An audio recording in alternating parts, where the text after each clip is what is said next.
All right, now for the final plating. Here it is. I've got the got that all in there. I'm going to be adding some about a half a chicken breast to each.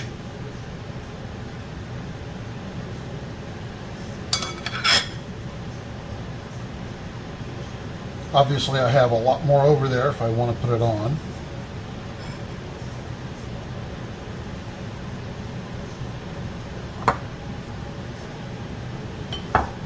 And that for her. She eats light.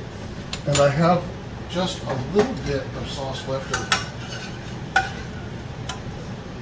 Just to run a number down the chicken.